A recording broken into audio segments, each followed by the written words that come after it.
শুভেচ্ছা। দুপুরে বাংলাদেশে আমন্ত্রণ জানাচ্ছি সবাইকে। শুরুতেই শিরোনাম। 3 দিনের ভূমি সেবা মেলা উদ্বোধন করলেন প্রধানমন্ত্রী তারেক রহমান। বললেন, জমি সংক্রান্ত দুর্নীতি ও হয়রানি বন্ধ করতে চায় সরকার। জমিজমা সংক্রান্ত বিরোধ নিষ্পত্তির জন্য গ্রাম আদালত কিংবা অল্টারনেটিভ ডিসপিউট রেজুলেশন এডিআর অর্থাৎ বিকল্প বিরোধ নিষ্পত্তির মতন আইনানুগ ব্যবস্থার মাধ্যম অবলম্বনের দিকেও জোর দেওয়া জরুরি বলে আমরা মনে করি।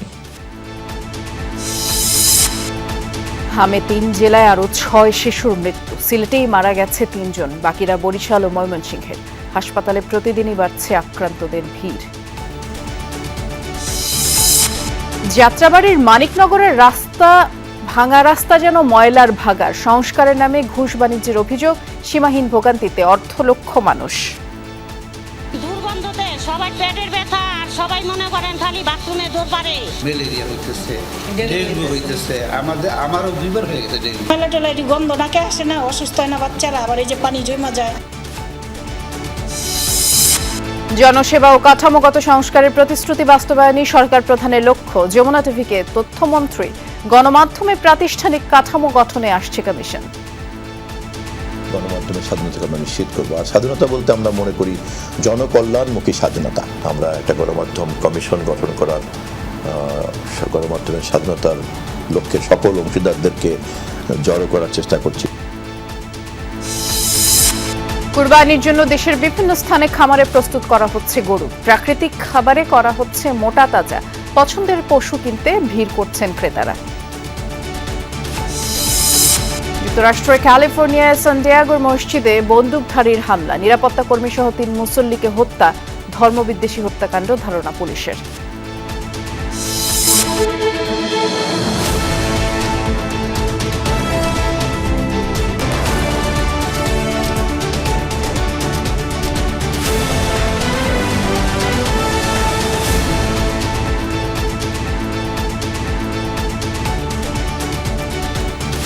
শিরোনামগুলো শুনছিলেন। এছাড়াও দেশ বিদেশের আরো খবর নিয়ে দুপুরে বাংলাদেশে নুসরাত বৃষ্টি আপনাদের সাথে আছে। জমি জমা সংক্রান্ত মামলা দ্রুত নিষ্পত্তি করতে অগ্রাধিকার দেওয়ার সিদ্ধান্ত নিয়েছে সরকার। আর সেজন্য প্রচলিত আইনের বাইরে গ্রাম আদালত বা বিকল্প বিরোধ আইনের মাধ্যমে আইনানুগ ব্যবস্থা নেওয়ার কথা জানিয়েছেন প্রধানমন্ত্রী তারেক রহমান। সকালে 3 দিনের ভূমি সেবা মেলার উদ্বোধন শেষে প্রধানমন্ত্রী জানিয়েছেন, নাগরিকদের জন্য সেবা সহজতর করতে দেশের প্রতিটি ইউনিয়নে ভূমি সহায়তা সেবা কেন্দ্র স্থাপনের পরিকল্পনা রয়েছে সরকারের। প্রধানমন্ত্রী বলেন, শুধুমাত্র জমি জমা সংক্রান্ত বিষয়ই নয়, প্রতিটি জনবান্ধব কর্মসূচি নিয়েই জনগণের কাছে দায়বদ্ধ থাকতে চায় সরকার। বিগত 1.5 দশকে ফাঁসিবাদী শাসনের জাঁতাকলে পিষ্ট দেশের জনগণ রাষ্ট্র ও রাজনীতিতে মানুষের অধিকারের প্রতিফলন দেখতে চায় বর্তমান সরকার। এজন্য তিনি বলেন, নির্বাচনী ইশতেহারের প্রতিটি ওয়াদা বাস্তবায়নে মনোযোগী সরকার। নিশ্চিত হবে দুর্নীতি ও জনের ভোগান্তির শতাব্দীর পর শতাব্দী ধরেও ভূমি জমির মালিকানা এইভাবেই নির্ধারিত হয়ে নিকাশ এবং এসবের। সম্মানিত সুধীবৃন্দ, সারা দেশে বিভিন্ন পর্যায়ের আদালতগুলোতে দেওয়ানি এবং ফৌজদারি সব মিলিয়ে খুব সম্ভবত 47 লাখেরও বেশি মামলা বিচারাধীন রয়েছে। এর মধ্যে জমিজমা সংক্রান্ত মামলার সংখ্যাই বেশি।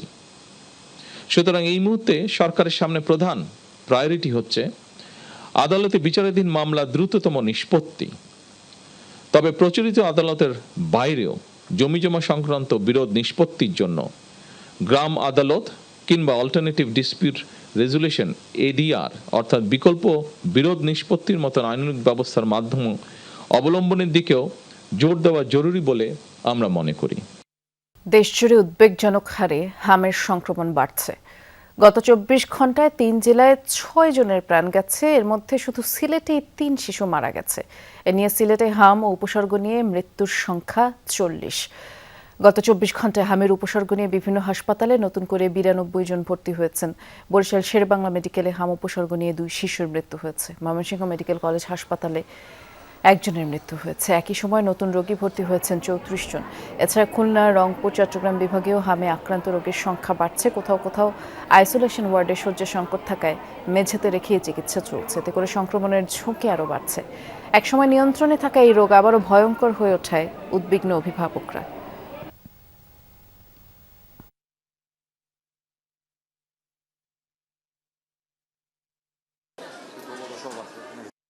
বিগত এক সপ্তাহ যাবত আমরা দেখতে পাচ্ছি সংক্রমণ আসলে বেশ কিছুটা ঊর্ধ্বমুখী এখনো সিলেটে। আমরা আশা করছি যেহেতু ভ্যাকসিনেশন ক্যাম্পেইনে প্রায় শেষের দিকে এবং আমরা শুনতে পাচ্ছি ম্যাক্সিমাম বা 100%-এর কাছাকাছি বাচ্চাদেরকে ইতিমধ্যে ভ্যাকসিন দেওয়া সম্পন্ন হয়েছে। আমরা একটু বিস্তারিত করে জানতে চাই, যেমনটি আপনাদের জানাচ্ছিলাম যে আজও 6 জনের মৃত্যু হয়েছে, এর মধ্যে বরিশালেও আছে। আমাদের সহকর্মী কাউসার হোসেন অপেক্ষা করছেন বরিশালে, একটু জেনে আসতে চাই কি আপডেট। কাউসার, গত 24 ঘন্টার হিসেবে যেমনটি জানাচ্ছিলাম দর্শকদের, বরিশালে আরও 2 শিশুর মৃত্যু। আমরা যেমনটি শুরু থেকে দেখেছিলাম যে রাজশাহীতে সবথেকে বেশি সংক্রমণ ও মৃত্যু হার ছিল, সেখানে কিন্তু অনেকটাই কমে এসেছে এবং মৃত্যু হারও শূন্যের কোটায় বলা চলে। তো বরিশালে এই অবস্থা কেন, প্রাণহানি কেন ঠেকানো যাচ্ছে না, চিকিৎসকরা কি বলছেন তাও জানতে চাই।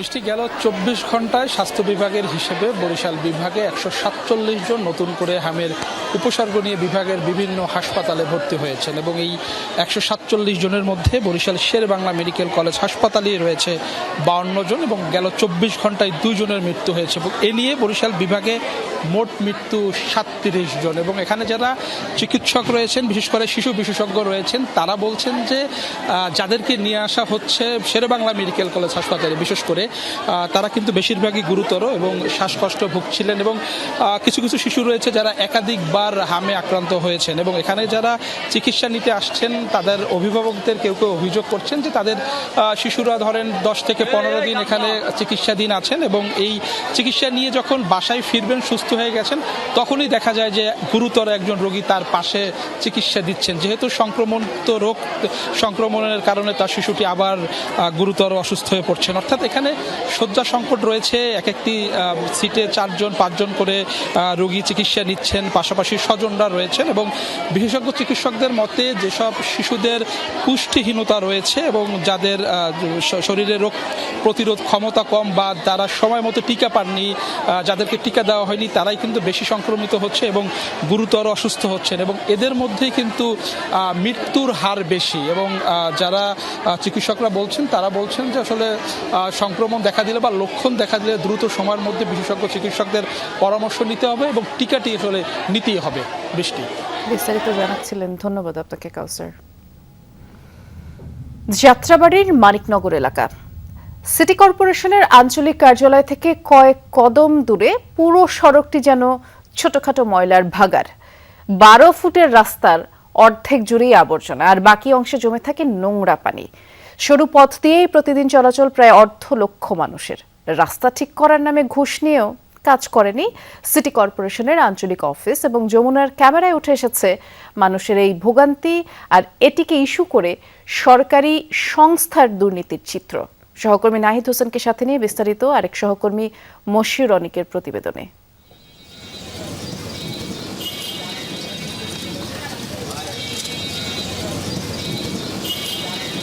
কোনো ময়লার ভাগাড় নয়, এটা যাত্রাবাড়ির মানিকনগর আবাসিক এলাকার একটি রাস্তা।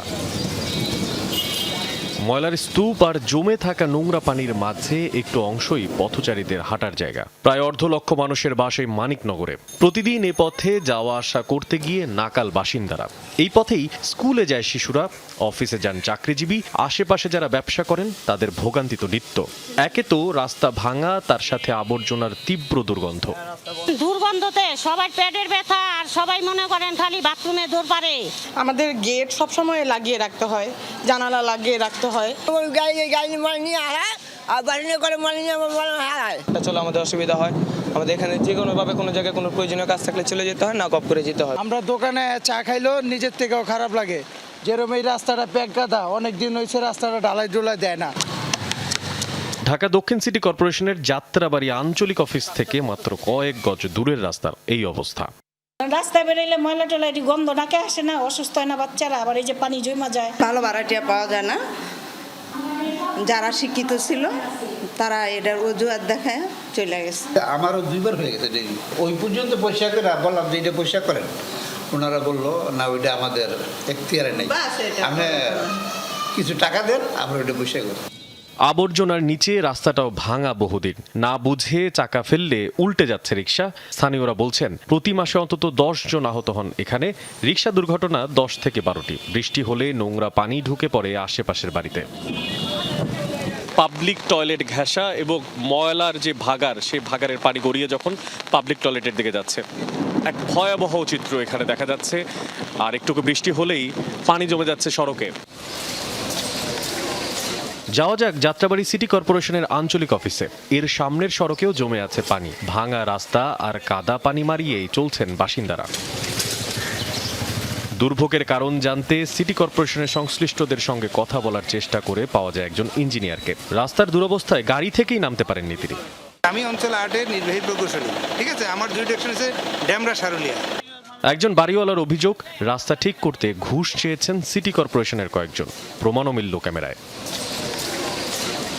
5 নম্বর ওয়ার্ড কাউন্সিলের অফিসে ছিলেন প্রশাসনিক এক কর্মকর্তা। কমিশনের অভিযোগে প্রসঙ্গ আনতেই বেরিয়ে যান অফিস থেকে। আপনি অফিস টাইমে আসবেন, অফিস আমার নগর ভবন আমাদের জনসংযোগ থেকে অনুমতি আনবেন, একটু অফিসে একজন অফিস সহকারী যমুনা টিমের কাছেই ঘুষ চেয়ে বসেন এলাকার বাসিন্দা মনে করে। আপনি টাকা চান আমার থেকে? হ্যাঁ, হাজিরা চাইতেছি, হাজিরা দিয়ে যান। আপনি এখানকার কি কর্মচারী তো, তাই না? সিটি কর্পোরেশনের কর্মচারী? হ্যাঁ, হেল্পার। দক্ষিণ সিটি কর্পোরেশনের হেল্পার। হেলথের হ্যাঁ। যে কাজ করছে ওর থেকে টাকা নিছি, যে কাজ করাইছে সেটা দিয়ে টাকা নিছি। যারা এখানে বসে আছেন তাদের বিরুদ্ধেই অভিযোগ টাকা লেনদেনের। একটু পরিচয় জানতে চাই। না ক্যাশে ছিলাম না ভাই, হ্যাঁ, আমরা এখানে বসে ছিলাম। আমি অনেকে চেনা তো আমারই নেই। ওনাকে আপনি চেনেন কিনা? ওনাকে আমি তো চিনি না। আমার ডিউটি আমি করি। আপনি চেনেন না? আপনার ভাই উনি সিটি কর্পোরেশনের টাকা লকারে জমা রাখছে। কে উনি তো অন্য ডিপার্টমেন্টে, উনি আমার লাগি করবে। কি আছে, স্বাস্থ্য ডিপার্টমেন্টে করেন কি আপনি? দাঁড়ান ওয়াকিটকিটা বের কর।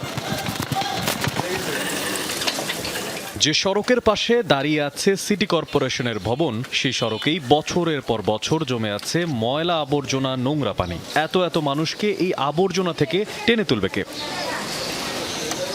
মশিউর অনিক, যমুনা নিউজ, ঢাকা। জনসেবা ও কাঠামোগত সংস্কারের প্রতিশ্রুতি বাস্তবায়নই সরকারের প্রধান লক্ষ্য। সরকারের 3 মাসের মূল্যায়ন করতে গিয়ে যমুনা টেলিভিশনকে এই লক্ষ্যের কথা জানিয়েছেন তথ্যমন্ত্রী জহিরুদ্দিন স্বপন। তিনি বলেন, ভঙ্গুর অর্থনীতি পুনরুদ্ধার সরকারের সামনে এখন বড় চ্যালেঞ্জ। দাবি করেন, আইন শৃঙ্খলা নিয়ন্ত্রণে আছে, মব সন্ত্রাসের কয়েকটি ঘটনা ঘটলেও ব্যবস্থা নিচ্ছে সরকার। আর গণমাধ্যমকে প্রাতিষ্ঠানিক কাঠামোয় দাঁড় করাতে গঠন করতে হচ্ছে কমিশন। সহকর্মী আলমগীর স্বপনের রিপোর্ট। শপথ নিয়ে দায়িত্ব গ্রহণের 3 মাস পেরিয়েছে বিএনপি সরকারের। এরই মধ্যে নির্বাচনী প্রতিশ্রুতির অংশ হিসেবে বাস্তবায়িত হচ্ছে ফ্যামিলি, কৃষিকার্ড, খাল খনন সহ নানা কর্মসূচি।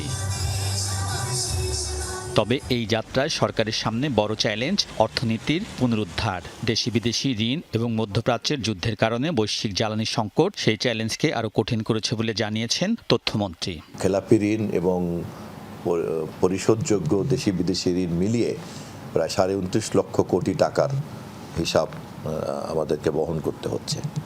এত বড় ঋণের বোঝা বহন করে তারপরে এটাকে পরিপূর্ণ জায়গাতে আনা, 8 লক্ষ কোটি টাকার কাছাকাছি একটা বাজেট আসবে হয়তো আগামী জুন মাসে।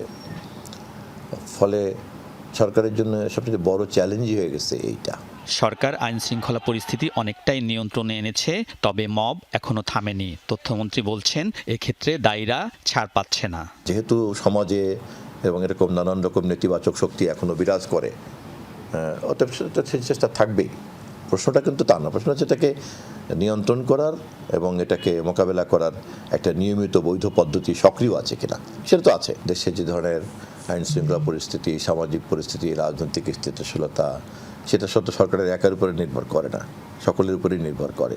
গণমাধ্যম ও মত প্রকাশের স্বাধীনতা কতটা নিশ্চিত করতে পারছে সরকার, এর জবাবও দিয়েছেন তথ্যমন্ত্রী। গণমাধ্যমের স্বাধীনতাকে আমরা নিশ্চিত করবো। আর স্বাধীনতা বলতে আমরা মনে করি জনকল্যাণমুখী স্বাধীনতা। নৈরাজ্যও কিন্তু স্বাধীনতা। যে স্বাধীনতা নৈরাজ্য তৈরি করে সেটা স্বাধীনতা হলেও সেই স্বাধীনতা কি কাম্য? আমরা একটা গণমাধ্যম কমিশন গঠন করার, গণমাধ্যমের স্বাধীনতার লক্ষ্যে সকল অংশীদারদেরকে জড়ো করার চেষ্টা করছি। তথ্যমন্ত্রী বলছেন, জনসেবা ও কাঠামোগত সংস্কার এই নীতিতে চলছে সরকার, এর বাস্তবায়নই প্রধান লক্ষ্য প্রধানমন্ত্রীর।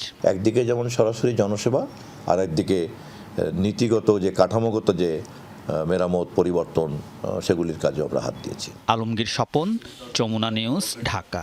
ফায়ার সার্ভিস আমাদের গর্বের বাহিনী। ভূমিকম্প সহ যে কোনো দুর্যোগে এ বাহিনীর সদস্যরা জীবনের ঝুঁকি নিয়ে কাজ করে, এমন মন্তব্য করেছেন স্বরাষ্ট্রমন্ত্রী সালাউদ্দিন আহমদ।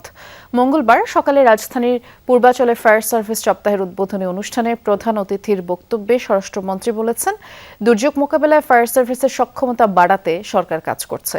পাশাপাশি আন্তর্জাতিক মানের প্রশিক্ষণ, জনবল বৃদ্ধি, আধুনিক সুযোগ সুবিধা নিশ্চিত করার উদ্যোগ নেওয়া হয়েছে।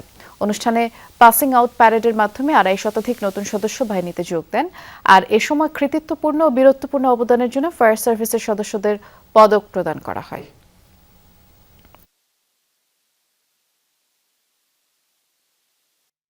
ফায়ার সার্ভিস ও সিভিল ডিফেন্সের জন্য আধুনিক প্রযুক্তিগত সেবা সুবিধা সৃষ্টি, প্রশিক্ষিত জনবল ও পর্যাপ্ত সরঞ্জাম নিশ্চিত করার পাশাপাশি ভলান্টিয়ার সহ সরকারের অন্যান্য সেবা সংস্থার সাথে তাদের কার্যক্রম সমন্বয় থাকা খুবই গুরুত্বপূর্ণ। আগুনে পুড়ে গেছে বিজয় সরণির কলমিলতা কাঁচা বাজারের অধিকাংশ দোকানপাট। দুইতলা ভবনটির নিচতলায় ছিল কাঁচামাল ও মুদি দোকান। কয়েকটি গ্যাস সিলিন্ডার বিক্রির দোকানও ছিল সেখানে। সিলিন্ডার বিস্ফোরণে আগুন দ্রুত ছড়িয়ে পড়ে। ভোর ৫টার দিকের এই অগ্নিকাণ্ডেও প্রায় ২ ঘন্টার চেষ্টায় নিয়ন্ত্রণে আনে ফায়ার সার্ভিস। তবে এখনও জানা যায়নি আগুনের সূত্রপাত, ক্ষতির পরিমাণ। খুব ভোরবেলায় মানুষ যখন ঘুমে তখন লাগে আগুন। বিজয় সরণি সিগন্যালের ঠিক পাশের মার্কেট কলমিলতা কাঁচা বাজার, উপর নিচ মিলিয়ে শতাধিক দোকান। ভেতরে গ্যাসের সিলিন্ডার বিস্ফোরণে আগুন ছড়ায় দ্রুত। নিচ তলা থেকে আগুন ছড়িয়ে পড়ে উপরের তলায়। খবর পেয়ে আগুন নেভাতে যোগ দেয় ফায়ার সার্ভিসের 10টি ইউনিট। প্রায় 2 ঘন্টার চেষ্টায় নিয়ন্ত্রণে আসে আগুন। ততক্ষণে ভেতরের সব শেষ। একবেলা খামো, পয়সা নাই এখন। এই যে পোশাকটা পাল্টা, চাকরি করি, পোশাকটা পাল্টা, কাপড় চোপড় নাই, সব শেষ। বিকাশের দোকান ছিল, এখন তো কিছুই নাই। আমার সম্পদ বলতে এই দোকানটাই ছিল। আশাবাদী যে ঈদে বিক্রি করবো, ক্যাশ বাড়ি, অনেক লোন আছে কাছাকাছি, অনেক ব্যাংকে বড় অঙ্কের অ্যামাউন্টে লোন করে কাজ করছে। ফায়ার ফাইটার এবং স্থানীয় জনতার সহায়তায় আমরা 7টা সময় ফায়ার নিয়ন্ত্রণে সক্ষম হই। ক্ষয়ক্ষতির পরিমাণ এখন অ্যাসেস করা সম্ভব হয় নাই। সূত্রপাতের বিষয় এবং ক্ষয়ক্ষতির বিষয়টি পরবর্তীতে তদন্ত সাপেক্ষে জানানো যাবে। ভবনের বিভিন্ন জায়গা থেকে এমন পলেস্তারা খসে পড়ার ঘটনা নতুন নয়। ব্যবসায়ীদের সঙ্গেও কথা হলো, তারাও বলছেন যে বহু আগে থেকেই এই ভবনটি ঝুঁকিপূর্ণ।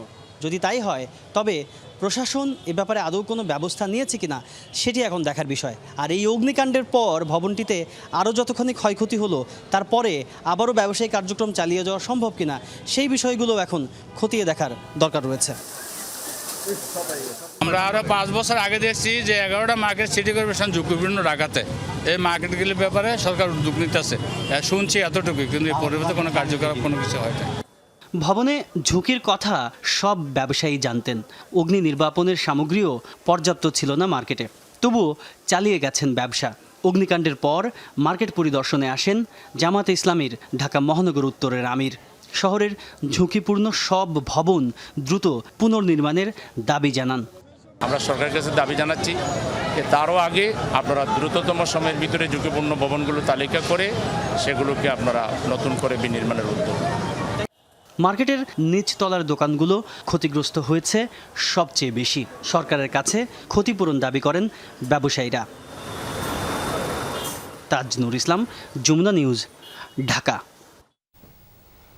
আজকের দায়িত্বহীনতা ভবিষ্যতে সংকট তৈরি করতে পারে, এমনটাই শিখিয়েছে দেশের হাম পরিস্থিতি। সাপ্তাহিক ব্রিফিংয়ে কথা বলেছেন তথ্যমন্ত্রী জহিরুদ্দিন স্বপন। জানান, হাম নিয়ন্ত্রণে দ্রুত টিকা সংগ্রহ করা হয়েছে। সচিবালয়ে আয়োজিত সাপ্তাহিক ব্রিফিংয়ে তথ্যমন্ত্রী সাংবাদিকদের বিরুদ্ধে হয়রানিমূলক মামলার বিষয়ে তথ্য মন্ত্রণালয় তদন্ত কমিটিতে ৯১ জন আবেদন করেছেন। জানান, গণমাধ্যম ব্যবস্থাপনায় অরাজকতা দূর করতে একটি রেগুলেশন প্রয়োজন, তবে তা নিয়ন্ত্রণের জন্য নয়। আর এর জন্য আগামী জুলাইয়ের মধ্যে প্রধানমন্ত্রীর কাছে গণমাধ্যম কমিশন গঠনের খসড়া প্রস্তাব পেশ করা হবে। ব্রিফিংয়ে তথ্য উপদেষ্টা জানান, তিস্তা মহাপরিকল্পনা মূলত বন্যা ও ভাঙন নিয়ন্ত্রণের জন্য করা হচ্ছে। পদ্মা ব্যারেজের মতো এখানে পানি সংরক্ষণ করে ব্যবহারের সুযোগ না থাকায় এটি সংশোধনের নির্দেশনা দিয়েছেন প্রধানমন্ত্রী। ঢাকা লন্ডন রুটে শত শত কোটি টাকার কার্গো ব্যবসা হারাচ্ছে রাষ্ট্রীয় উড়োজাহাজ সংস্থা বিমান। ব্যবসায়ীদের অভিযোগ, টিকিট কালোবাজারির মতো কার্গো সেক্টরেও অদৃশ্য চক্র গড়ে উঠছে, আর সাথে আছেন বিমানের অসাধু কিছু কর্মকর্তা। তাদের কারণে লাভজনক এই বাজারটি দিন দিন বিদেশি এয়ারলাইন্সের দখলে চলে যাচ্ছে। 5 বছর আগে যেখান থেকে সরকারের আয় হতো শত শত কোটি টাকা, তা এখন নামতে নামতে কয়েক কোটিতে ঠেকেছে। আর বিষয়টি তদন্ত করছে বিমান। আরও জানাচ্ছেন সহকর্মী আব্দুল্লাহ তুহিন। প্রবাসী বাংলাদেশিদের বিরাট একটা অংশের ঠিকানা যুক্তরাজ্য। লক্ষ লক্ষ প্রবাসীকে কেন্দ্র করে প্রতি বছর বিপুল পরিমাণ কার্গো পরিবহন হয় ঢাকা লন্ডন রুটে। বিশেষ করে গার্মেন্টস, ঔষধ, রাসায়নিক, জরুরি কুরিয়ার ছাড়াও বিভিন্ন মালামাল পরিবহনে রুটটি একসময় অত্যন্ত লাভজনক ছিল। ব্যবসায়ীদের অভিযোগ, ব্যাপক চাহিদা থাকা সত্ত্বেও ইদানিং বিমানের বেশিরভাগ ফ্লাইটে কার্গো স্পেস ফাঁকা যাচ্ছে। কিছু অসাধু কর্মকর্তা যোগ সাজসে কলকাঠি নাড়ছে একটি অদৃশ্য সিন্ডিকেট। আর এই সুযোগে বাজার চলে যাচ্ছে বিদেশি এয়ারলাইন্সের দখলে। বিমান এয়ারলাইন্স একটা ন্যাশনাল এয়ারলাইন্স, বাংলাদেশে যে মালগুলো অন্যান্য এয়ারলাইন্স গিয়ে প্রফিটে আসতেছে এবং ওদের প্রফিট বাড়তেছে, কিন্তু আমাদের কেন লস হবে? বহু মালামাল যেত বাংলাদেশে। আমরা মনে করি জেএমজির মাধ্যমে বা মনে করো অন্যান্য প্রতিষ্ঠান যারা কারো যদি বিমানের প্রুফ এজেন্সি থাকে তাহলে এটা ভালো হয়। ঘটনার তদন্ত করে গত 5 বছরে 600 কোটি টাকারও বেশি রাজস্ব হাতছাড়া হওয়ার তথ্য পেয়েছে বেসামরিক বিমান পরিবহন ও পর্যটন মন্ত্রণালয়। অন্যান্য এয়ারলাইন্সের সাথে কম্পেয়ার করি, বাংলাদেশ বিমানের চেয়ে প্রাইস অ্যান্ড সার্ভিসে অন্যান্য এয়ারলাইন্স আমাদেরকে সুবিধা বেশি দিচ্ছে। বাংলাদেশ বিমানের কার্গো সাইডটা খালি যাচ্ছে, বাট তারা কিন্তু আমাদেরকে ওই সুযোগ সুবিধাটা দিচ্ছে না যেগুলো অন্যান্য এয়ারলাইন্স দিচ্ছে। 2018-19 অর্থ বছরে লন্ডন ঢাকা রুটে কার্গো থেকে বিমানের সর্বোচ্চ আয় ছিল প্রায় 47 কোটি 44 লক্ষ টাকা। পরের বছর তা প্রায় 41% কমে দাঁড়ায় 28 কোটি 19 লাখে। এভাবে কমতে কমতে 2024-25 অর্থ বছরে এসে দাঁড়ায় মাত্র 2 কোটি 83 লাখে। 2009 থেকে বিমানের কোনো ফ্লাইট, কার্গোর কোনো ফ্লাইট খালি যায়নি। কোভিডের পরে হঠাৎ করে যে জায়গায় আমি 70 থেকে 80% মালামাল প্রেরণ করতাম, আমাকে বিমান কোনো কারণ ছাড়াই সাসপেন্ড করাতে আমি বিপদের সম্মুখীন হই। আমার বিশাল একটি কাস্টমার হাব রয়েছে, তাদেরকে নিয়ে আমি অন্যান্য এয়ারলাইন্সের দ্বারস্থ হই। বিষয়টি আমলে নিয়ে তদন্ত করছে বিমান কর্তৃপক্ষ। অনিয়ম ও দুর্নীতির বিরুদ্ধে সর্বোচ্চ সতর্ক থেকে ব্যবস্থা নেওয়ার কথা জানান দায়িত্বশীল ব্যক্তিরা। সরিষায় ভূত থাকলে তো আপনার কোন সরিষা দিয়ে ভূত সরাবেন, সেই জন্য এই ব্যাপারেও আমরা একটা অনুসন্ধান চালাবো। যদি এর মধ্যে কোনো অনিয়ম হয়ে থাকে তাহলে কার জন্য হলো সেটাও আমরা দেখব এবং দেখে এর পদক্ষেপগুলি গ্রহণ করব। We tackle corruption and we bring and develop efficiency and expertise within those institutions.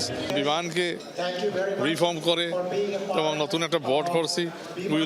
we will place more private sector emphasis. ব্যবসায়ীরা বলছেন 2020 সালের আগস্টে দীর্ঘদিনের পুরনো সেলস এজেন্ট জেএমজির চুক্তি বাতিল করার পর থেকেই অস্বাভাবিক কমতে থাকে রাজস্ব আয়। আব্দুল্লাহ তুহিন, যমুনা নিউজ, ঢাকা। কুরবানির মাঠ মাতাতে প্রস্তুত বিশাল দেহি এক একটি গরু। বিভিন্ন জেলার খামারে যত্নে পালন হয়েছে তারা, আর এসব গরু দেখতে ভিড় করছেন ক্রেতা ও সাধারণ মানুষ। খামারিরা বলছেন প্রাকৃতিক খাবার খাইয়েই মোটা তাজা করা হয়েছে গরুগুলো, আর ওজন বুঝে দামও হাঁকছেন তারা।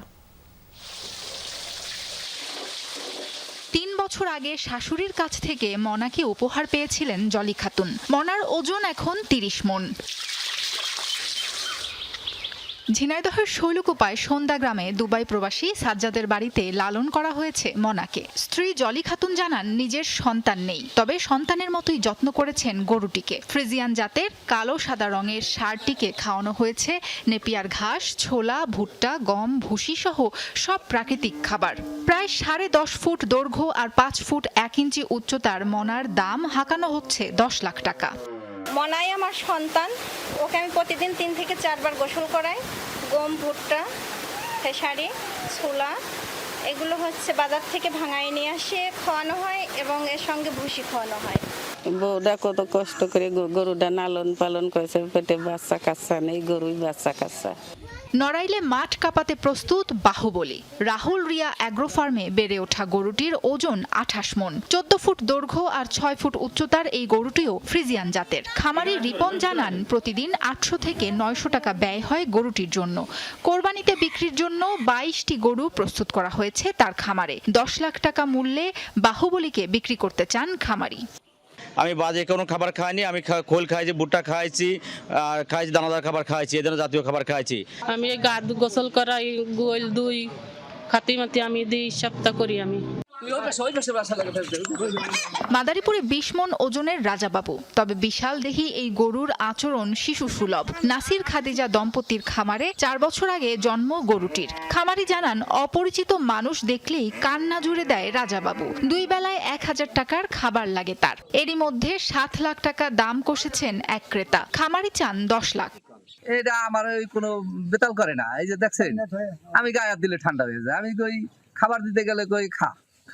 আমরাই অনেক বড় দেখে রাজাবাবু রাখছি সব কইরা। এদিকে ঠাকুরগাঁওয়ে নজর কাটছে মানিক রতন। তাদের দেখতে বিসমিল্লাহ অ্যাগ্রো ফার্মে ভিড় জমান দর্শনার্থীরা। খামারি জানান ফ্রিজিয়ান জাতের গরু দুটি পালন হয়েছে দেশীয় পদ্ধতিতে। খামারের সব গরুই 450 টাকা কেজি দরে বুকিং দিয়ে যাচ্ছেন ক্রেতারা। ন্যায্য মূল্য পেলে মানিক রতনকেও বিক্রি করতে চান খামারি। ব্যাপক সাড়া পাচ্ছি, কেউ আবার অনলাইনে, কেউ আবার সরাসরি দেখে এই গরুগুলো আমাদের বুকিং হয়ে গেছে। অলরেডি আমাদের অনেক 18 থেকে 19টা গরু অলরেডি বুকিং হয়ে গেছে। ভারতের গরু তো রোগ আক্রান্ত গরু থাকে, বিভিন্ন রকম সমস্যা থাকে। এই সকল গরু যেন বাংলাদেশে বা বর্ডার দিয়ে না ঢুকতে পারে, সরকার যেন খুব ভালোভাবে লক্ষ্য করে।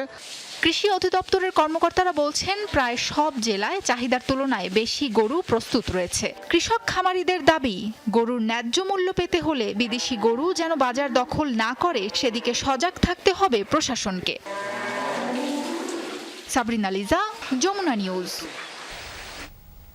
এবারে আমরা সাতক্ষীরার একটি হাটে যাব। কুরবানির পশু বেচাকেনার খবর জানানোর জন্য সহকর্মী আকরামুল ইসলাম অপেক্ষা করছেন। আকরাম, হাটে পশুর সরবরাহ কেমন দেখছেন? যদিও এখনো কুরবানি ঈদের 1 সপ্তাহের একটু বেশি সময় বাকি আছে, এর পাশাপাশি দরদাম কেমন হাঁকছেন বিক্রেতারা? বৃষ্টি, আমি রয়েছি সাতক্ষীরা সদরের একটি পরিচিত পশুর হাট, আমাদের হাট পশুর হাটে, এবং এখানে আমরা এসে যেটি দেখছি পশুর সরবরাহ কিন্তু যথেষ্ট রয়েছে এবং এই হাটটি মূলত দুপুরের পর জমজমাট যে পরিবেশ সেটি হয় এবং এর মধ্যে এই যে পশু হাটের খামারিরা, ব্যবসায়ীরা তারা কিন্তু গরু নিয়ে এসছেন এবং বেচা বিক্রির খবর যদি বলি, এখানকার ক্রেতারা এবং যারা বিক্রেতারা রয়েছেন পাল্টাপাল্টি অভিযোগ করছেন। ক্রেতারা বলছেন দাম বেশি, বিক্রেতারা বলছেন দাম কম। এটা নিয়ে কিন্তু এক ধরনের বাক যুদ্ধ চলছে ক্রেতা এবং বিক্রেতাদের মধ্যে। আমরা একজন ক্রেতা, সকাল থেকেই তিনি ঘুরছেন পশু কেনার জন্য। আমরা একটু আপনার কাছ থেকে জানতে চাই, বাজারে ঘুরছেন, কি দেখছেন, দাম কেমন? বাজারে গরুর দাম অনেক বেশি, কারণ যেহেতু কুরবানির ঈদ খুব নিকটবর্তী, তো বিক্রেতারা দাম ছাড়তে যাচ্ছে না। গরুর দাম অনেক বেশি, আমরা খুব ভোগান্তির ভিতরে। বাজারে এসছি সকাল 10টার পরে, এখনো ঘোরাফেরা করছে, একটা গরু এখনো কিনতে পারলাম না। বৃষ্টি, শুনছিলেন যে দামের তাদের যে অভিযোগ, দাম বেশি চাচ্ছেন বিক্রেতারা, এটি বলছেন। পাশাপাশি যে সাতক্ষীরা জেলায় 16টি পশু হাট রয়েছে, জেলা প্রাণী সম্পদ কর্মকর্তা আমাদের জানিয়েছেন এবং এই সকল পশু হাটে কিন্তু প্রশাসনের পক্ষ থেকে পুলিশের উপস্থিতি আমরা দেখেছি। সাতক্ষীরায় 1,20,000 পশু মজুত রয়েছে এবং কোরবানির চাহিদায় রয়েছে 1,01,000 পশু। সব মিলিয়ে আরও যে জমজমাট যে পরিবেশ, সেটি হয়তো আরও কয়েকদিন পরেই জমে উঠবে, এমনটি বিক্রেতারা আশা করছেন বিক্রেতারা। ধন্যবাদ বিস্তারিত জানানোর জন্য আপনাকে। ঢাকা শহরে হকারদের জন্য ফুটপাত বরাদ্দ দেয়া কেন অবৈধ হবে না জানতে চেয়ে রুল জারি করেছেন হাইকোর্ট। সকালে বিচারপতি ভীষ্মদেব চৌধুরী ও বিচারপতি আব্দুর রহমানের হাইকোর্ট বেঞ্চ এই রুল জারি করেন। স্থানীয় সরকার সচিব, আইন সচিব, ঢাকার 2 সেটের প্রশাসক সহ সংশ্লিষ্ট রুলের জবাব দিতে বলা হয়েছে এবং এর আগে ঢাকার হকার ব্যবস্থাপনা নীতিমালা 2026-এর হকারদের ফুটপাত বরাদ্দের ধারা চ্যালেঞ্জ করে হাইকোর্টে রিট করেন অ্যাডভোকেট মোহাম্মদ শোয়েবুজ্জামান। পরে রিটকারী আইনজীবী বলেন, নীতিমালার যে অংশটি ফুটপাত বরাদ্দের কথা বলা হয়েছে সেটি সংবিধানের ধারা 21 এবং 36-এ প্রদত্ত জনগণের মৌলিক অধিকার ও অবাধ চলাচলের অধিকারকে লঙ্ঘন করে। স্ট্রিট ফুড, রাস্তার পাশে ধুলা বালুকে সঙ্গী করে তৈরি হওয়া খাবার। এসব খাবার বরাবরই অস্বাস্থ্যকর, তবে আরও ভয়াবহ ব্যাপার রয়েছে। এই খাবারগুলো বেশিরভাগ সময়ই দেখা যায় খবরের কাগজে মুড়িয়ে পরিবেশন করা হয়। বিশেষজ্ঞরা বলছেন, পত্রিকার কাগজে যে কালি ব্যবহার করা হয় তাতে বিষাক্ত রাসায়নিক রয়েছে, যা মানবদেহে প্রবেশ করলে দীর্ঘমেয়াদে কিডনি, লিভার বিকল সহ ক্যান্সারের ঝুঁকি কয়েক গুণ বাড়িয়ে তোলে। পেঁয়াজু, বেগুনি, আলুর চপ কিংবা ছোলা বুট, ঝালমুড়ি, রাস্তার পাশে তৈরি মুখরোচক এসব খাবার খেতে ভিড় থাকে ভোজন রসিকদের। গরম গরম খাবারগুলো বেশিরভাগ সময় পরিবেশন করা হয় খবরের কাগজে মুড়িয়ে। নিশ্চিন্ত মনে তা পেট পুরে খান শিশু থেকে বৃদ্ধরা। তবে এর কারণে কোনো ক্ষতি হচ্ছে না তো? পত্রিকার কাগজে বাংলা হরফে যে লেখা পাঠকরা পড়ে থাকেন, প্রেসে সেগুলো ছাপানোর জন্য বিশেষ এক ধরনের কালি ব্যবহার করা হয়, যা তৈরিতে ব্যবহার হয় নানা ধরনের রাসায়নিক। বিশেষজ্ঞরা বলছেন, সেই কাগজে মুড়িয়ে খাবার খেলে এর মাধ্যমে মানবদেহে প্রবেশ করে বিষাক্ত সেসব কেমিক্যাল, যা দীর্ঘমেয়াদে কিডনি ও লিভার জটিলতা সহ ক্যান্সারের আশঙ্কাও বাড়িয়ে তোলে। কালিটার মধ্যে যে ধরনের কেমিক্যালগুলো ব্যবহার করা হয় তার মধ্যে ক্যাডমিয়াম, যেমন এটা একটা হেভি মেটাল বা ক্ষতিকারক মেটাল আপনারা জানেন, ক্রোমিয়াম আছে, লেড আছে। তো এই সমস্ত জিনিস নর্মালি যদি আমরা বিভিন্ন রকম ফুড রিসার্চে দেখেছি যে এটা তো আমরা হেভি মেটাল এবং এর লিমিটেশন বা ক্ষতিকর দিক অনেক বেশি, এবং এগুলো আসলে টক্সিক ম্যাটেরিয়ালস, এবং এই ম্যাটেরিয়ালসগুলো যদি আমাদের বডিতে যায় বিভিন্ন রকমের আমাদের রোগ হওয়ার সম্ভাবনা থেকে যায়। স্ট্রিট ফুডে তো এই সংক্রমণ হওয়ার সম্ভাবনা থাকে। দেখা যাচ্ছে একটা ময়লা প্যাকেটের সাথে দিয়ে দিল খাবারটা, এবং যদি ওখানে প্যাকেটগুলো বিভিন্ন ডাই থাকে তাহলে তো ওগুলো তো আরো লিভার কিডনির জন্য আরো ক্ষতিকর। বিক্রেতাদের দাবি, পরিচ্ছন্নতার জন্যই খাবার পরিবেশনে কাগজ ব্যবহার করা হয়। মুখরোচক খাবারের আড়ালে শরীরে যে বিষাক্ত রাসায়নিক ঢুকছে তা জানেন না বেশিরভাগ ক্রেতারাও। প্লেটের উপরে পত্রিকা দিয়ে যে কাজগুলো করে এইগুলা বাদ দিয়ে আমার কাছে মনে হয় উপরে একটা টিস্যু পেপার দিয়ে দিলে সবচেয়ে ভালো। এটা খোলামেলা জায়গায় থাকে, ময়লা মধ্যে থাকতে পারে, তাহলে আমার স্বাস্থ্যের ক্ষতিকর হতে পারে। তবে এটাই শিওর, এটা সারা দিলেই ভালো। এখন যেহেতু দিচ্ছে, এখন করার তো কিছু নাই, খেতে হবে। প্রথমে প্লেট নিই, তারপরে পত্রিকা দিই, দেওয়ার পরে মাল যে লোকে ঝেড়ে যে অর্ডার দেয় সেটা আমরা তারপরে দিয়ে লোকের হাতে পরিবেশন করি। প্রিন্টিং প্রেস মালিকরাও বলছেন, পত্রিকার কাগজে তুলনামূলক নিম্নমানের কালি ব্যবহার করা হয়। পত্রিকার যে কালিটা আমাদের কালির থেকে নরমাল কালি, এটা কম দামের কালি, অবশ্যই কিছু তরল টাইপের দিয়ে ওরা মিক্সিং করে এটা বানায়। একে তো রাস্তার পাশে খোলামেলা পরিবেশে তৈরি খাবারের ধুলাবালি সহ নানা জীবাণুর ছড়াছড়ি থাকেই, সেই সাথে রাসায়নিকের বিষাক্ত থাবাও। সুস্থ থাকতে এসব খাবার থেকে বিরত থাকার পরামর্শ বিশেষজ্ঞদের। রাহিম সারোয়ার, যমুনা নিউজ।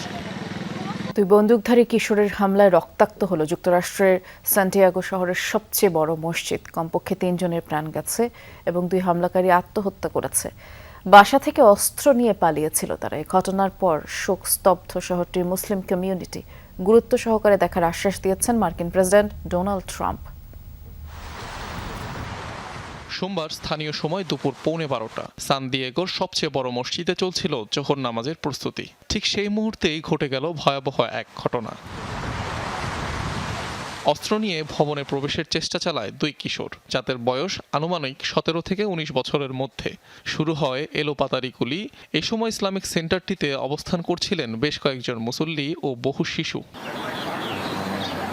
ঘটনাস্থলেই মৃত্যু হয় অন্তত 3 জনের। তাদের মধ্যে একজন মসজিদটির সিকিউরিটি গার্ড। হামলাকারীদের ঠেকাতে তার ছিল গুরুত্বপূর্ণ ভূমিকা। পরে নিজেদের ছোড়া গুলিতেই আত্মহত্যা করে ওই 2 অস্ত্রধারী। অনেক ভয় লাগছিল, হাত পা কাঁপছিল। 12 থেকে 16টা গুলির শব্দ শুনতে পাই। আমরা আলমারির ভেতর লুকিয়েছিলাম। পুলিশ ডাক দেওয়ার পর সেখান থেকে বের হই। আমাদের সম্প্রদায় শোকাহত। কখনো ভাবিনি এমন কিছু হবে। দুর্ভাগ্যবশত আমাদের দেশে যে পরিমাণ ধর্মীয় অসহিষ্ণুতা ও ঘৃণা বিদ্যমান তা নজিরবিহীন। প্রশাসন বলছে, গোলাগুলির আগেই এক অস্ত্রধারীর বিষয়ে পুলিশকে জানিয়েছিল তার মা। ক্যামুফ্লাজ পোশাক পরে হামলায় অংশ নেয় অস্ত্রধারী 2 কিশোর। সম্পর্কে তারা বন্ধু ছিলেন। সকাল 9:45টার দিকে এক পলাতক কিশোরের ব্যাপারে ফোন পাই। তার মার সঙ্গে কথা বলার পর তথ্যগুলো একত্রিত করি। তিনি জানিয়েছিলেন তার ছেলে সুইসাইডাল বা আত্মঘাতী হতে পারে। এমনকি তার বেশ কয়েকটি অস্ত্র ও গাড়িও নিখোঁজ ছিল। হামলার খবর পৌঁছেছে স্বয়ং মার্কিন প্রেসিডেন্টের কাছেও। ভয়াবহ পরিস্থিতি। প্রাথমিক কিছু তথ্য পেয়েছি। বিষয়টি খুব গুরুত্ব সহকারে খতিয়ে দেখব আমরা। ক্যালিফোর্নিয়া অঙ্গরাজ্যে অবস্থিত ইসলামিক সেন্টারটি সান দিয়েগো কাউন্টির সবচেয়ে বড় মসজিদ, যেখানে একটি স্কুলও রয়েছে। অনিক রহমান, যমুনা নিউজ। চলমান মৌসুম শেষে ম্যানচেস্টার সিটির দায়িত্ব ছাড়বেন পেপ গার্দিওলা, এমন সংবাদ প্রকাশ করেছে জনপ্রিয় দৈনিক গার্ডিয়ান। সিটিজেনদের সাথে 2027 সাল পর্যন্ত চুক্তি আছে পেপ গার্দিওলার, কিন্তু নির্ধারিত সময়ের আগেই ম্যানচেস্টার সিটির দায়িত্ব ছাড়তে যাচ্ছেন এই স্প্যানিশ। দায়িত্ব ছেড়ে আপাতত ছুটি কাটাতে চান পেপ, বলছে সংশ্লিষ্টরা। আর ধারণা করা হচ্ছে রোববার ইপিএল এর শেষ রাউন্ডের ম্যাচে অ্যাস্টন ভিলার মুখোমুখি হবার পর আসবে আনুষ্ঠানিক ঘোষণা। ইতোমধ্যেই নাকি স্পন্সর সহ সংশ্লিষ্টদের সিদ্ধান্তের কথা জানিয়ে দিয়েছেন পেপ। সিটির হয়ে গত 10 বছরে 20টি ট্রফি জিতেছেন গার্দিওলা, যার মধ্যে 6টি ইপিএল, 1টি চ্যাম্পিয়ন্স লিগ। আর গুঞ্জন আছে সিটির নতুন কোচ হবার লড়াইয়ে এগিয়ে আছেন চেলসির সাবেক বস এনজো মারেস্কা। আর এই ছিল দুপুরে বাংলাদেশের প্রথম ঘন্টার আয়োজনের। পরের ঘন্টার আয়োজনে ফিরবেন সহকর্মী মারফি রহমান।